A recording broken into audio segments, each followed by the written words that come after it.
નમસ્કાર વિદ્યાર્થી મિત્રો, પીપી સવાણી ધરતીનગર, વિષય સંસ્કૃત, ધોરણ 10. આજે આપણે વિદ્યાર્થીઓ વ્યાકરણનો એક મુદ્દો ચર્ચા કરવાના છે, સ્મનો પ્રયોગ.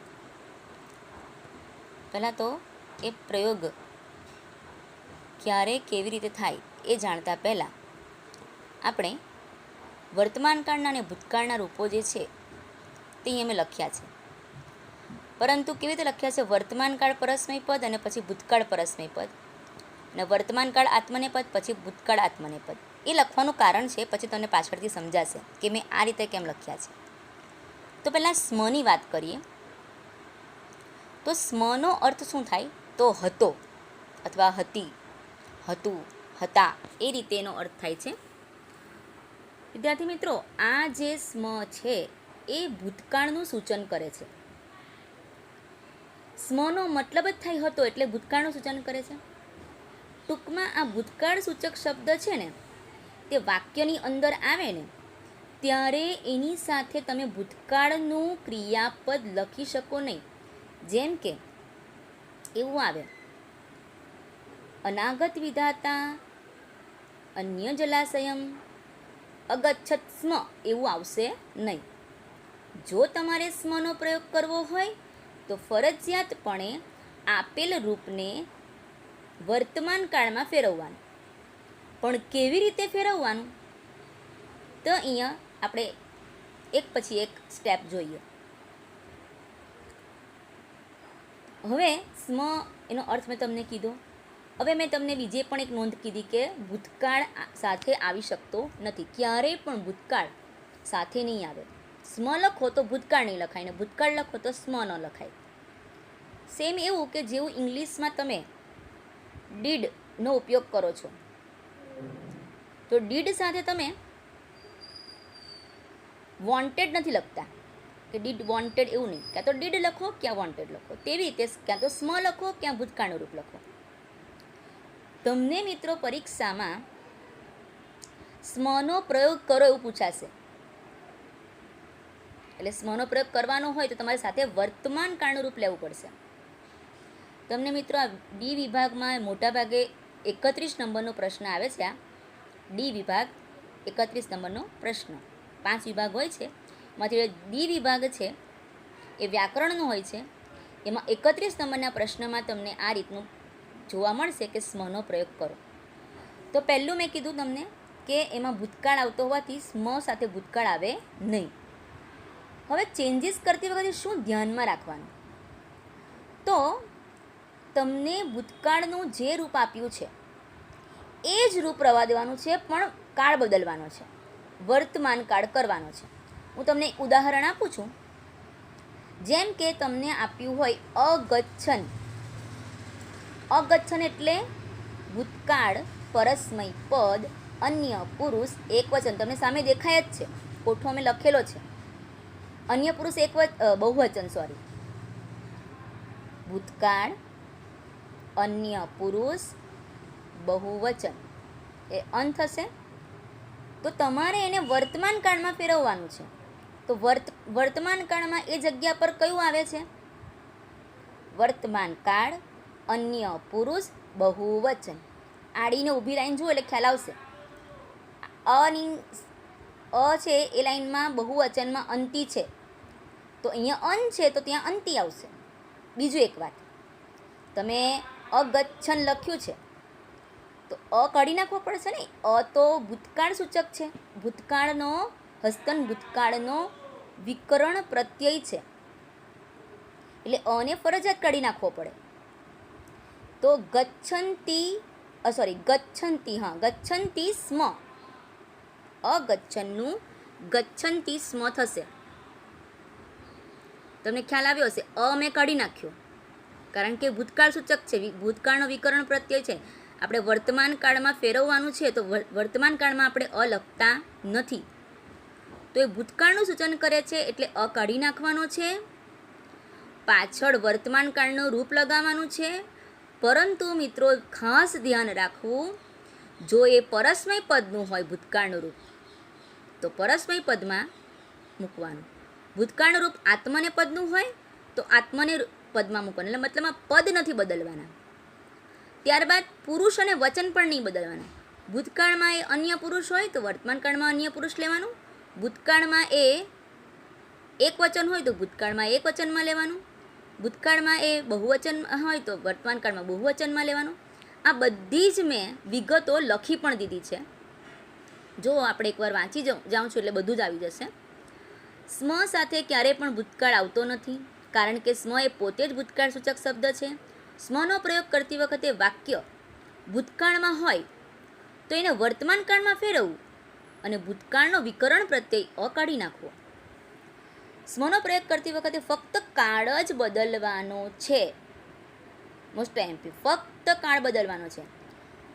એટલે કે ભૂતકાળનું વર્તમાનકાળ કરવું અને પાછળ સ્મ લગાવવો. સ્મ તો આવશ્યક છે જ લગાવવો, કારણ કે એનો પ્રયોગ જ કરવાના છે આપણે. પછી ભૂતકાળ પરસ્મય પદ હોય તો વર્તમાનકાળ પરસ્મય પદ, અને ભૂતકાળ આત્મને પદ હોય તો વર્તમાનકાળનું આત્મને પદનું રૂપ મૂકવું. આગળ, ભૂતકાળમાં અન્ય પુરુષ હોય તો વર્તમાનકાળમાં અન્ય પુરુષ. ભૂતકાળમાં જો ઉત્તમ પુરુષ હોય તો વર્તમાનકાળમાં પણ ઉત્તમ પુરુષ, અને જો ભૂતકાળમાં મધ્યમ પુરુષ હોય તો વર્તમાનકાળમાં પણ મધ્યમ પુરુષ જ કરવાનું છે. તેવી રીતે એક વચન હોય તો એક વચનમાં મૂકવાનું અને બહુવચન હોય તો બહુવચનમાં મૂકવાનું. જેમ કે અહીંયા જો બીજી એક સૂચના છે. સ્મનો પ્રયોગ કરતી વખતે જો ભૂતકાળ એક વચનમાં હોય તો વર્તમાનકાળમાં એક વચન, જો ભૂતકાળ દ્વિવચનમાં હોય તો વર્તમાનકાળમાં પણ દ્વિવચન, અને ભૂતકાળ બહુવચનમાં હોય તો વર્તમાનકાળમાં પણ બહુવચનનું જ રૂપ રાખવું. ટૂંકમાં ફક્ત કાળ જ બદલવો. વચન, પુરુષ કે પદ. વચન એટલે એક વચન, દ્વિવચન, બહુવચન. પુરુષ એટલે ઉત્તમ પુરુષ, મધ્યમ પુરુષ, અન્ય પુરુષ. પદ એટલે પરસ્મય પદ, આત્મને પદ. બદલવા નહીં અને કાઢી નાખવો. આ ત્રણ વસ્તુને ખાસ ધ્યાનમાં રાખવાની છે. જેમ કે જો અહીં ઉદાહરણ આપ્યું છે, અગચ્છતનું મેં કર્યું, ગચ્છતિ સ્મ. આ ત્રીજો પુરુષ એક વચન છે, પરસ્મય પદ, તેનું ટી થશે ને.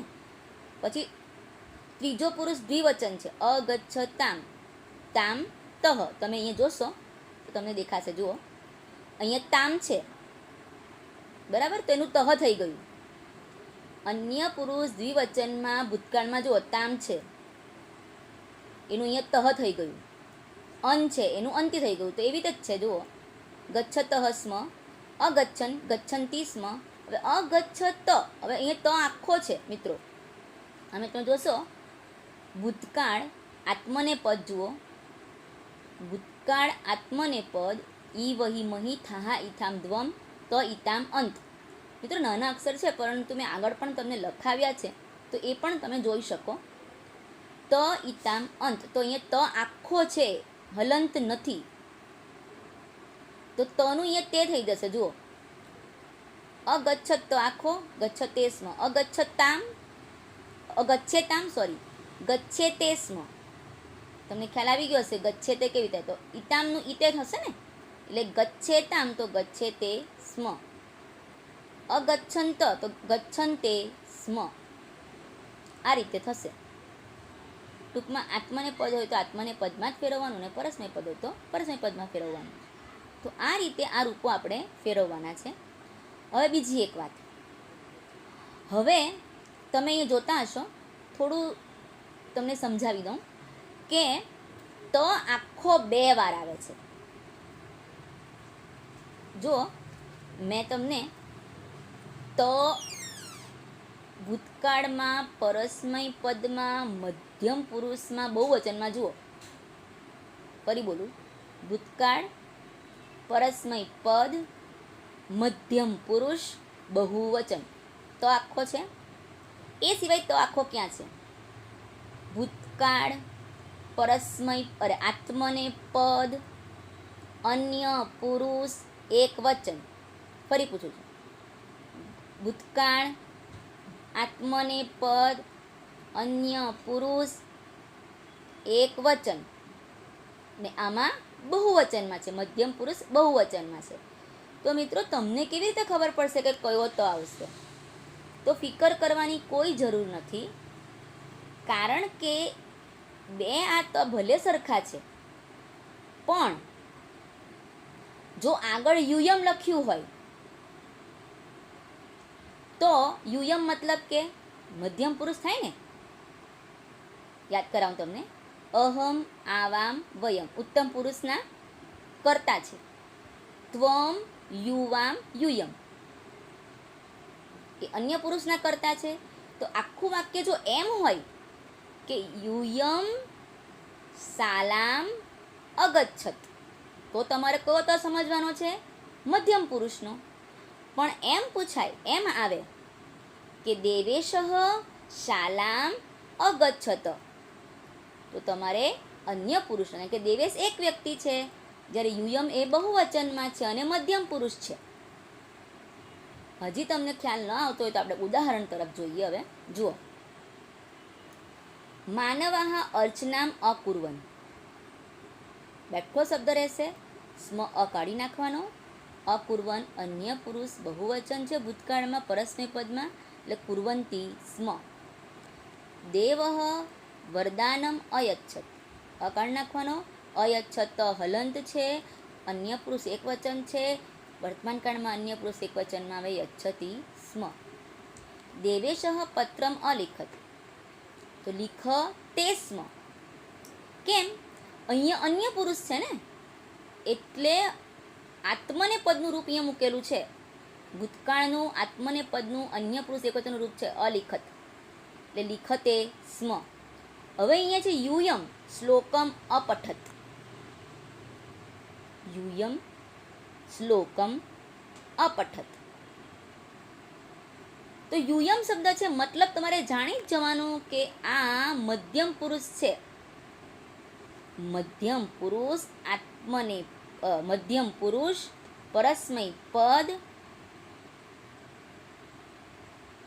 એક વચન, બહુવચન. એટલે યુયમ શ્લોકમ પઠઠ સ્મ. કેવી રીતે હું તમને બતાવું છું. જુઓ, અહીંયા બે કાઉન્સ લખેલા છે. મધ્યમ પુરુષમાં વર્તમાન કાળ પરસ્મય પદ અને ભૂતકાળ પરસ્મય પદમાં જુઓ, મધ્યમ પુરુષમાં પણ બહુવચનમાં થ આવે છે અને અહીંયા ત આવે છે. તો તનું આપણે થ કરવું પડે, એટલે અહીંયા મેં પઠઠ સ્મ કર્યું છે. તો મિત્રો આ બંને પેજ આપણે ઉતારવાના છે સ્મના પ્રયોગના. આ ફર્સ્ટ પેજ, સેકન્ડ પેજ, એમાં જે રીતે મેં લખ્યું છે એ રીતે લખજો. ફરી પાછા કોઠા આ રીતે ઉતારજો.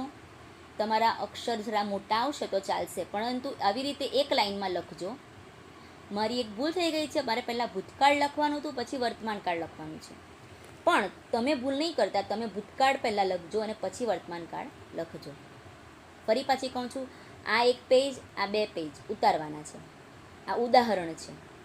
ત્યારબાદ એવા કેટલાક રૂપો છે જેમાં થોડાક અ ન હોવા છતાં પણ તમારે અંદર હોય તો કાઢવો પડે.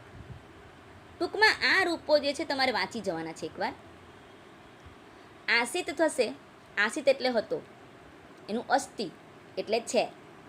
આસિતનું અસ્તિસ્મ, આસનનું સંતિસ્મ, પ્રાવિશતનું પ્રવિશતિસ્મ, ઉપાડિશતનું ઉપડિશતિસ્મ, ન્યવસતનું નિવસતિસ્મ. હવે જો તમને એમ થતું હશે કે અહીંયા પ્રાવિશત છે એમાં તો અ છે જ નહીં, તો પ્રાની અંદર પ્ર વત્તા અ બરાબર પ્રા થયું છે, તો અ કાઢશું તો પ્ર એકલો થઈ જશે ને, તો પ્રવિશતિ સ્મ. પછી ઉપાડિશત છે, એમાં પા ઉપા, એમાં અ છે, ઉપ વત્તા અ બરાબર ઉપા થઈ ગયું છે, તો ઉપદિશતિ સ્મ. એવી જ રીતે જો છગડીયો કાઉન્સ કરીને મેં બાજુમાં પણ એવું જ રૂપ લખેલું છે, વ્યપાહરત. તો અહીંયા વ્યપહરતી, પાની અંદર અ છે. હવે આ થયા અંદર અવાળા. આ પણ અંદર જ અ છે, ન્યમાં અ આવી ગયો છે. કેવી રીતે? જો બાજુમાં સમજાવેલો છે. ની છે એ ની કઈ રીતે બન્યું? ન પ્લસ ઈ, તો ઈ આવે છે અને પાછો આપણે ભૂતકાળનો અ ઉમેરીએ તો ઈ પ્લસ અ બરાબર ય. સમજાતું ન હોય શાંતિથી આપણે સમજીએ. જો ન્ય વ સ ત છૂટું પાડીએ ને તો ન અને ય છે, ન અડધો અને ય. તો ય કેવી રીતે બની ગયો? ય બનવામાં ઈ અને અ છે તો ય બને ને. તો હવે આપણે તો ફક્ત અ કાઢવાનો છે ને, ઈ નથી કાઢવાનો, એટલે અ નીકળી જશે, એટલે ની વસતી સ્મ. ફરી પછી સમજાવું. ન્યવદત. ન્યવદતમાં શું છે? ની અ વદત. હવે એને ભેગું કરીએ એટલે ન્યવદત. અ કાઢી નાખીએ એટલે એકલો ની રહેશે. ની વદતી સ્મ. પ્રત્યગચ્છત સેમ, પ્રતિગચ્છતી સ્મ. વ્યરમત, વિરમતી સ્મ. મતલબમાં ઈ કરી દેવાનો છે, ય કાઢીને એનો ઈ. ટૂંકમાં ય કાઢીને ઈ મૂકવાનો છે. પ્રત્યાગચ્છત, આ જે ફૂદડી પાડેલા શબ્દો છે ને એ બેઠા ને બેઠા રહેશે, એમાં કોઈ પ્રકારના ફેરફાર નહીં થશે. પ્રત્યાગચ્છતનું પ્રત્યાગચ્છતિ સ્મ, પ્રાર્થયતનું પ્રાર્થયતિ સ્મ, સંવદતનું સંવદતે સ્મ, આખો ત છે એટલે. પ્રત્યાવર્તતનું પ્રત્યાવર્તતે સ્મ, સમાદિશતનું સમાદિશતિ સ્મ. તો આ રીતે તમારે અહીંયા સ્મ લખવાનું છેલ્લે રહી ગયું છે, લખી નાખજો મિત્રો. સમાદિશતનું સમાદિશતિ સ્મ. તો આ યાદ રાખવા જેવો રૂપો છે, એ તમને ન સમજાય તો તમે એકવાર વાંચી જશો તો એ ખ્યાલ આવી જશે. સમજવા માટે પણ મેં સંધિ છૂટી પાડી જ છે. તો આ રીતે ન સમજાય તો આ નિયમો વાંચજો એટલે યાદ આવી જશે. અને આ રૂપો જે છે 1 2 3 4 5 ગમે એટલી વાર વાંચો એટલી વાર પાકા થશે. તો આ રૂપો વાંચતા રહેજો, જેથી કરીને સ્મનો પ્રયોગ ફેરવવાનો થાય ને આમાંના કોઈ પૂછાય તો તમને આવડે. એમ કે અસ્પષ્ટ, આ કોઈમાં અસ્પષ્ટ આપેલો નથી, તો એને કેવી રીતે ફેરવવાના છે એટલા માટે મેં આને અલગ તારવીને આપ્યા છે. તો વિદ્યાર્થી મિત્રો, હવે આનું જે ગૃહ કાર્ય છે એ હું તમને એનો ફોટો મોકલી આપીશ. પરંતુ એ પહેલાં તમારે આ 3 પેજ, આ ફર્સ્ટ, સેકન્ડ અને થર્ડ, આ 3 પેજ ઉતારવાના છે સારા અક્ષરે 9મા ધોરણની સંસ્કૃતની નોટમાં. વિદ્યાર્થી મિત્રો, તમારા મેસેજ આવે છે કે શેમાં ઉતારવાના છે, તેનો જવાબ હું આપી જ દઉં છું. 9મા ધોરણની સંસ્કૃતિ નોટમાં જ ઉતારવાના છે. વ્યાકરણ છે એટલા માટે. એ તો તમે જે કોમન નોટબુક બનાવી છે એ પાઠમાં તમે ચાલશે, પણ વ્યાકરણ છે એટલે આપણી નોટમાં જ ઉતારવાના રહેશે. ન ઉતાર્યા હશે તો ફરી ઉતારવા પડશે, એટલે ઉતારી દીજો. અને હું તમને આનું જે ગૃહ કાર્ય છે, આ ઉદાહરણ છે, એ ઉદાહરણો પણ લખજો. અને આનું જે ગૃહ કાર્ય છે હું પછી મોકલું છું. અસ્તુ.